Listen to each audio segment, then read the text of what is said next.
Menda rawata whakarao kina nei lavo. Ia na nonde i totongi sa koto mo kana mai na buno ni anremu. A kene karua na ingoli-ngoli. Na ingoli-ngoli e tau kena tu na nonda matin tu. Ia nonda ngana le ni vanua na ndondolo ni kena wakaanga taki. Sa mbunguri teke wati tu e na ngauna ni vitarongi ni wai ni ingoli-ngoli. Kasa matata tu na kenda ndui ala-ala. Kena mapi ni nonda i kana-kana. Ongori e selebi i kenda.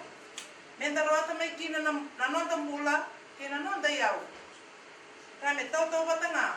Kena nonda vantaka na geli. Nai buna ule o kota na wala nei luke. Kena wa se tini tikine rosa hulu kabitu. Kai bangovi na tikine rosa hulu kabitu. Asa wasko kwa kakaya. Molo mani choba na nomu kalou. Ena lo mamu tau doko. Kena lomu tau doko. Kena nomu kau tau doko. Ena nonda pulataka nei buna wongo. Ena laurai, ena nonda romana. Maro roya katango maka binaka na nonda ingoli-ngoli. Kuni benudi na matasawa.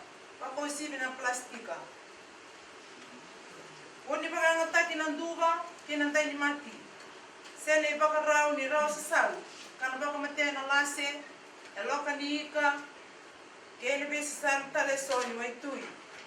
Di ko pakangataka na ingoli-ngoli. Me pakana lawa ni turanga. Sando ni ngoni sale lebu. Ni nomu baka bekila itaki chisu. Yani ena bunua. Satu kinongoli. Au donde ni na makete lewe suba, ni sa vosso tipo. Ni sa mebes não tari ka tambui, na kawa, que na sotale na ka era to tukune tipo. Enda normalmente kilare to samba suba na lao ni tango makni gol. Ena non to no numero to nga kata kira to, sa tira to. Kasenga ni do numero to vos kina. Ia na choni wasi e rosa hulu kandua, mana tikine ono kina pitu. E tukuni kina na rabi ni nor tongoli na tisei peli. Ia ni vosa ko chisu kakaya, merto surreani ki wai tito. Kangai balata no lawa, e nei matau ni wanga. Sa kali au na ika, e turo wata. E rawangori ni rito wakambota na wasa nei chisu. Kangai baka e dora. Serto wata lai raronga ki na wasa ni kalo. Na bula ni loloma, na nonda rungoda, na nonda pakambauta, ke na nonda talai raurawa, e na pakatumura, na sautu, ni nonda ingoli-ngoli. Na kene ko tolu, na tamata. Wasindindi. Na banua e tiko na kena tamata, kakilai tani kina. E tiko na nona i tobo, kina nona i pakarau, kakilai tani kina na leo ni banua kwa ya. Kando tani mai beir na banua, tani taleso. Pekenda, sama tata tu. Na nonda i tobo, kina nonda i pakarau. Matata na nonda i bosa-bosa, nonda i sulu-sulu, nonda i koti-koti. Matata tu na nonda dau bakaroko-roko, kina nonda dau bendokai, na nonda dau bi bakaliudi, kina nonda dau bi bakaturang taki. E bakongo na nonda i tutu bakapanua, kina kene tari. Turanga era ulu ni velu taki. Era reida na nora tiku binaka na leo ni banua.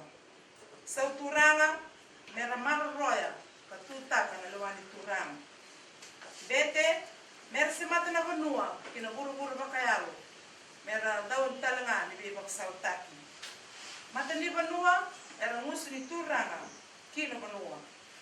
Mata isau mera nona mata na turanga. Mera baka e dora na taka-taka ni lima, e baka tura na manua. Ngonen dau, mera nona dau ngoli na turanga, mera baka rau taka na kena sasalu turanga. Sa iau mula leu ndua-ndua, ni dua na banua, sa ikoe na kena tamata, kampuli, ni viudui kina palou. Enda doni me matata tiko bekenda, ninda sambula vi malua itu, ni kua, kasa ndui tunga na nonda i topo baka banua. Me waka na ndui ni banua e da ndui ngole mai kina. Dina ni tuna be ndui baka ongoli. E da sabulida. Me da bula vi maliwai binaka. Baka wasibi ni sa tubi ke kenda na loloma ni nonda turanga Chisu Kristo. Wandita ki kenda ena matai kunchoni wase vati kine vitu. Oi kemdo salomani menda velo mani. Ni sama iguana kalo no loloma. Ie ko koya yandua sandau loloma sama sudum koya kalo. Asa kilana kalo ko koya.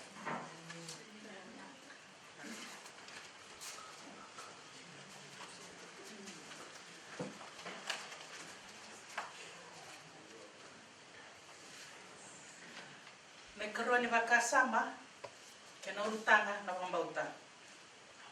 Me utokarotaka na pambauta. Ena iperiu na kena wasiati ni kandua na tikina yono. Ya kemkasa senga na pambauta sandrendre na kati.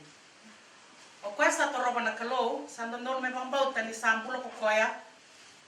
Kasanda usomira talinga era sama sangrai koya. Ya tapi mai na lote viti na matasa o mai tumbau la kemba.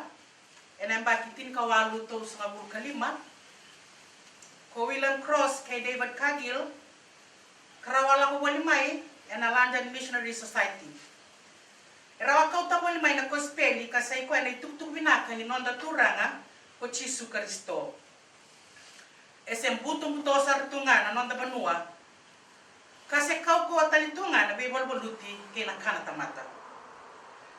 Era lo tu na nonda ngase beira na nonda kalobu kanda utu telenga na nonda bete e na nonda be korokoro ya na ngana sa ta me maikina na rara malebu ngo sanga ite ko merbe sau mai bang malua me anga sara ni sa lo tu ko biti din sanga ni rawa ya sa sanga ni dona kame na taro rawa ni sa kau ko makatingan rara malebu ngo na ngone turang o Chisu Kristo Nisa dilapiani na buto-buto, ena yani nga, me bakai tukunya na choni na kena wasendua ena tikina ilima, asa dilaba na buto-buto na rarama, iya na buto-buto sa senga ni kunia. Era nguma to takasar na nontangase na lotu, et taratar na beiban lotu, randingi taki nangase ni lotu, oira na itala-tala, oira na ibakatawa, kaira nangase ni beiban lotu. Ya banga kapataki tiko ngana non rekilai Chisu. Non rabang boti koya kasaya ka merasa soli mula sarwa ena non ratingomi koya me non raturanga kanon rabang bula. Era ni dakaya ningai toso tiko na bebang lotu take viti. Sayado me dua na ulni bonua vere ni non rambula nangase na lotu. Ni mayado me soli na bonua ki Peritania era saloma patatalenga nangase era sasolia na bono kubiti wechoba na koloni lo malani kena bura-bura me salewa ka me sakilai kubiti me saban wolo pa Kristo ena sere to nandrau lima sangamu kandua me kabani ngangane kabangone na numi biti nga kubiti tondoka me tumbu tu banua sangarai Panua sakilai, ko viti mesa vai, mesa ni Chisu. Na lotu mesile viti kero tu mendai. Sama doba, na lima sana buka diwa na wasi. Kar saben ngara bolikin na ital kakas.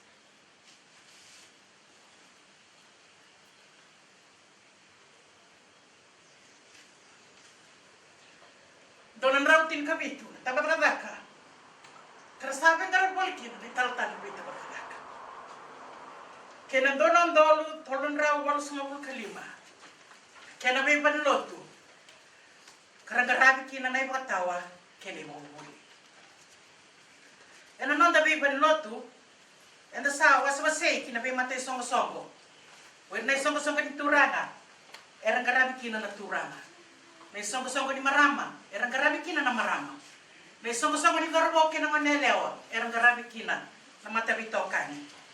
Kaya songo-songo ni wiliboli singa tambo, erang garabi kina na isul-suli. Esa levo sara na bay matalotu, wa Kristo sa tuwe biti ni kuwa, karang garabi pa minaka o hirira na lewena. Ito talenga na bay matalotu, taleso, karasenga ni lotu ba Kristo, may baka na musulmani, na Hindu, na Buddha, kena bunga tale. Erandui impula taka, katotaka na non randui bambauta, kasona ngau na sato yato na bevanga donga. Kapagabuna na mabuani nonda tiko papanua. E wuto ni nonda bambauta. E wuto ni nonda bambauta na lotu bakaristo sa ikoena bosa ni kalou kena masu.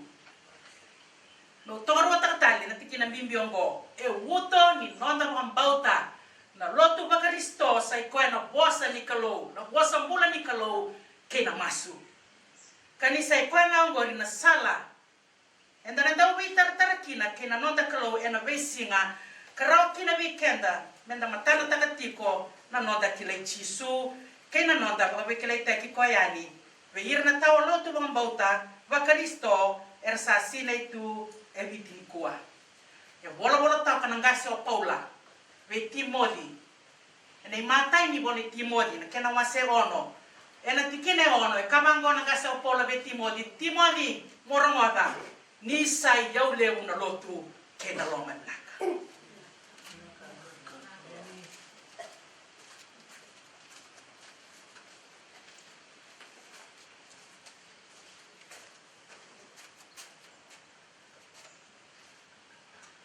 Nai katolu di Bakasama, nambula e nonda panua e dendai.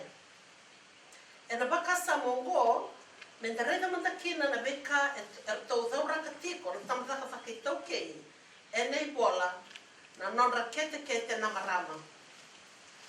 Sanjina sara ni sama imbula na ngauna ni ngalala ke na bisau. Ka kena Bakasama me rawati kena na sautu kena marundina. Ia e kani rarawa. Ni senga ni bakakina ka sa tumu zakena na nonda nduindui sa yali na biwekani sa senga na bakaturanga ka botu na rabu bakayango ka bakayango talenga ene bakatekebo mena wer koiteni e masta tabi na ndendre kina lenga e aga sara na lava kina mati sa butu sepati na inaki taumata kaya utai kina bonoa kina tamata kavalati talga kina na lutu ni sau kina mana. Ni sau katu koyana yalo ni bule ni tauke. E anga me baka ni keba tau manda na bendre kede la kuturuni. Kina be matanga ni lega e tarana manua e na ngau nongo.